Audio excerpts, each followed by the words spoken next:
Αγαπητά μου παιδιά, καλησπέρα. Σήμερα θα δείξουμε μία συνταγή και θα δώσουμε τα υλικά για να εκτελέσετε εσείς μια δεύτερη συνταγή από το σπίτι και θα θέλαμε να μας στείλετε τα βιντεάκια από τη συνταγή που θα εκτελέσετε στο σπίτι. Η συνταγή που θα αναφερθούμε σήμερα λοιπόν εμείς είναι το γνωστό μας μελομακάρονο. Μιας και ο Δεκέμβρης είναι μήνας γιορτών, εμείς θα αναφερθούμε στο αγαπημένο γλυκό των Ελλήνων και όχι μόνο, το οποίο το συναντάμε από την αρχαιότητα μέχρι σήμερα. Το μελομακάρονο το συναντάμε από την αρχαιότητα κιόλας στον ελλαδικό χώρο ως το έδεσμα το οποίο συνόδευε τις νεκρόσιμες ακολουθίες, το γνωστό ως μακαρία, το οποίο ήταν μια σιχόπιτα, δηλαδή σαν το γνωστό κομμάτι που βρίσκουμε σήμερα μελομακάρονου, το οποίο είχε ακριβώς το ίδιο σχήμα. Κατά τους μεσονικούς χρόνους η μακαρία ονομάστηκε μακαρονία και οι Ιταλοί πήρανε τη λέξη και ονομάσανε τα γνωστά μακαρόνια. Πολύ αργότερα, κατά λάθος, το γλυκό μακαρονία θα πέσει άφελα κάποιας δεν ξέρουμε ποιανού, σε ένα σιρόπι το οποίο είχε βάσει το μέλι και θα βουτυχτεί μέσα. Από τα τότε χρόνια μέχρι και σήμερα θα το συναντήσουμε ως μέλι και μακαρόνι, δηλαδή μελομακάρονο ή φινίκι, το οποίο μας το μετέφεραν οι Έλληνες της Μικράς Ασίας. Τη συνταγή μας θα τη χωρίσουμε σε 3 στάδια. Στο πρώτο στάδιο θα φτιάξουμε το σιρόπι. Το σιρόπι θα πάρουμε ένα κατσαρολάκι στο οποίο μέσα θα προσθέσουμε 500 γραμμάρια νερό, 800 γραμμάρια ζάχαρη, 3 στίξ κανέλας, 3 γαρίφαλα και ή τη φλούδα ή το μισό πορτοκάλι. Αφού πάρει βρασμό, τότε προσθέτουμε μέσα και 150 γραμμάρια μέλι, ανακατεύουμε πάρα πολύ καλά για να γίνει ένα το μείγμα μας και το αφαιρούμε από τη φωτιά. Το προσθέτουμε σε ένα άλλο σκεύος και το αφήνουμε να κρυώσει για περίπου 2 με 3 ώρες. Στη συνέχεια, σε ένα άλλο σκεύος έχουμε χωρίσει τα στερεά μας. 1 κιλό αλεύρι και 200 γραμμάρια σιμιγδάλι ψηλό. Το κρατάμε στην άκρη. Στο τρίτο στάδιο θα προσθέσουμε τα υγρά μας, τα οποία είναι 400 γραμμάρια χυμός πορτοκαλιού, 400 γραμμάρια ηλιέλαιο, αραβοσιτέλαιο, σπορέλαιο, ό,τι θέλετε εσείς, 180 γραμμάρια ελαιόλαδο,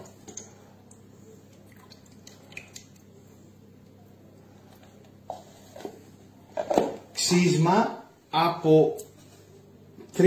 από 2 πορτοκάλια, συν τη σόδα, 1 κουταλάκι σόδα μαγειρική.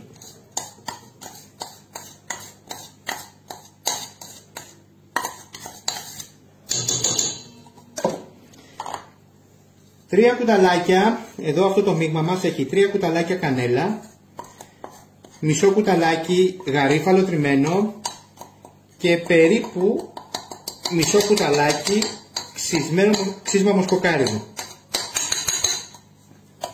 Στη συνέχεια προσθέτουμε και 50 γραμμάρια ζάχαρη άχνη.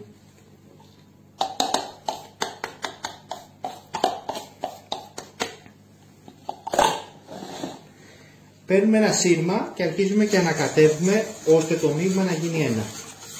Δεν θα το ανακατεύσουμε πάρα πολύ για να προσθέσουμε σιγά σιγά το μείγμα αυτό μέσα στα στερεά μας.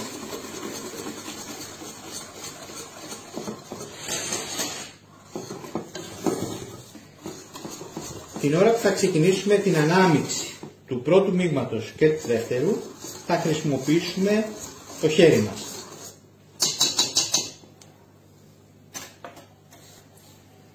Προσθέτουμε σιγά σιγά το μείγμα 2 στο μείγμα 1 και αρχίζουμε και ανακατεύουμε.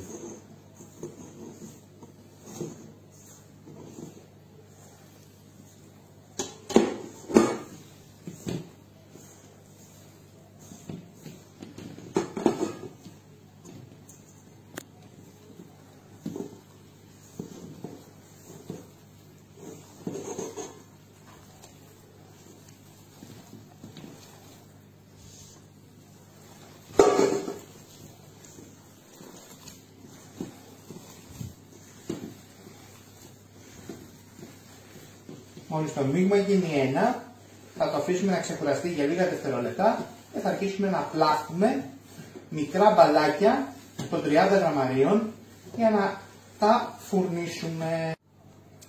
Το μείγμα μας είναι έτοιμο.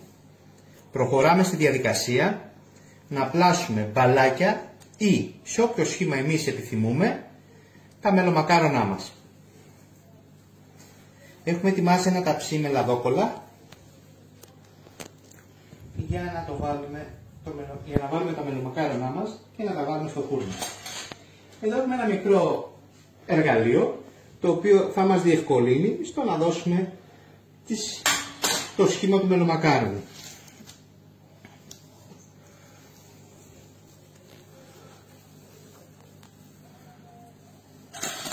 Εάν δεν έχετε αυτό το εργαλείο, μπορείτε να το κάνετε με το πίσω μέρος από μία σίτα.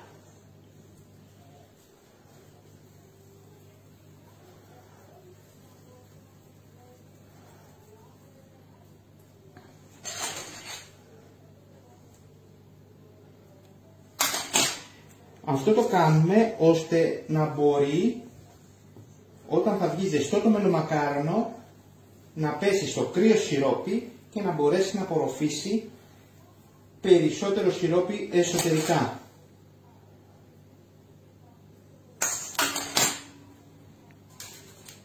Τα μελομακάρονα μας είναι έτοιμα για να μπουν στο φούρνο. Θα τα βάλουμε στους 190 για 20-25 λεπτά και στη συνέχεια θα τα βουτήξουμε στο σιρόπι. Καλή επιτυχία! Βγάζουμε τα μελομακάρονά μας από το φούρνο, τα οποία έχουν κάτσει μέσα 20-25 λεπτάκια. Τώρα που είναι ζεστά, θα τα βουτήξουμε στο κρύο μας σιρόπι, τα οποία θα μείνουν μέσα γύρω στα 10 με 15 λεπτά.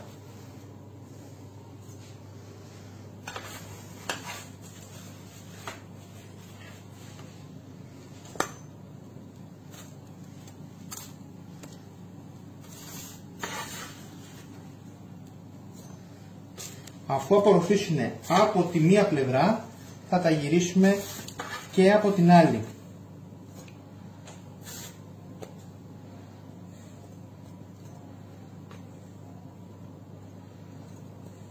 Θέλουμε να απορροφήσουν όσο περισσότερο σιροπάκι μπορούν για να προσθέσουμε μετά το μέλι με τα καρύδια μας.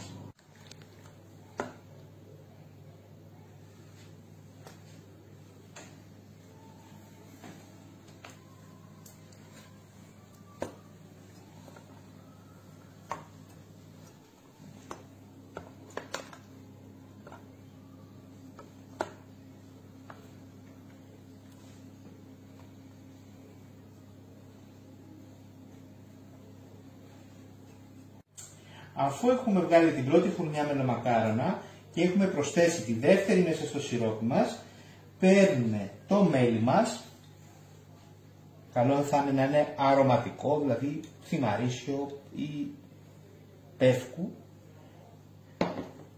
και αρχίζουμε και μελώνουμε τα μελομακάρονά μας.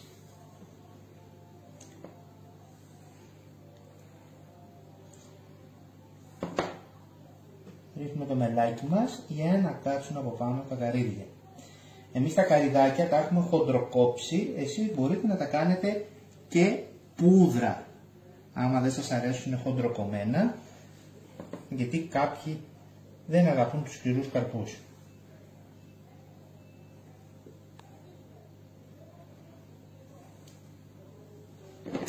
Οπότε τώρα παίρνουμε και αρχίζουμε και ρίχνουμε καρυδάκι από πάνω για να βάλουμε μετά και την επόμενη στρώση μελομακάρονα.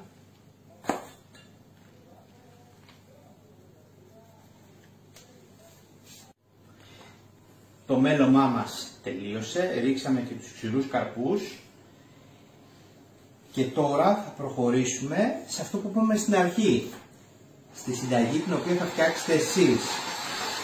Θα φτιάξετε ένα ωραίο σνακ. Θα χρειαστούμε για την εκτέλεση της συνταγής τον παρακάτω εξοπλισμό. ένα μπλέντερ, μία μπασίνα ή λεκανίτσα, μία κουτάλα ή μαρίζ. Τα υλικά που χρειαζόμαστε για την εκτέλεση της συνταγής είναι 350 γραμμάρια καθαρισμένο αβογκάντο, μία μπανάνα καθαρισμένη γύρω στα 100 γραμμάρια, 60 γραμμάρια κακάο, μισό κοτελάκι του γλυκού αλάτι, μία βανίλια, 35 γραμμάρια καρύδα τριμμένη, 85 γραμμάρια φιστίκι αιγίνη στριμμένο, ένα κουταλάκι του γλυκού προαιρετικά εσπρέσο ή χυμό πορτοκάλι και 160 γραμμάρια φιστικό βούτυρο.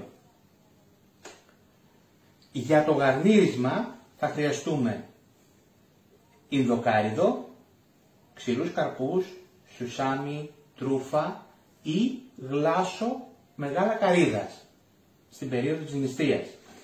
Για το γλάσο με το γάλα καρύδας χρειαζόμαστε 400 γραμμάρια λιωμένη κουβερτούρα και 130 γραμμάρια χλιαρό γάλα καρύδας. Τώρα προχωράμε στη διαδικασία εκτέλεσης συνταγής. Παίρνουμε το blender και προσθέτουμε μέσα τα 350 γραμμάρια από τη σάρκα του αβογκάτο. Προσθέτουμε τα 100 γραμμάρια της μπανάνας και τα 60 γραμμάρια του κακάο. Αφού τα αλέσουμε, τα αφαιρούμε από το blender και τα προσθέτουμε στη λεκάνη ή την μπασίνα, ό,τι έχουμε πάρει τα δύο, και στη συνέχεια προσθέτουμε όλα τα παρακάτω υλικά. Το αλάτι, τη βανίλια, την τριμμένη καρύδα, το τριμμένο φιστίκι και το φιστικό βούτυρο. Αν χρειαζόμαστε, είπαμε προαιρετικά, το καφέ ή το χυμό πορτοκάλι αντίστοιχα. Αφού γίνει το μείγμα μας ένα, το αφήνουμε στο ψυγείο μας για περίπου 2 με 2,5 ώρες σκεπασμένο. Όταν το αφαιρέσουμε, αφού βάλουμε λίγο νερό στο χέρι μας, μπορούμε να πλάσουμε σε όποιο σχήμα εμείς επιθυμούμε το γλυκό μας. Το γλυκό είναι έτοιμο. Περιμένω να δω το βιντεάκι σας. Καλά Χριστούγεννα, καλές γιορτές, με υγεία και αγάπη.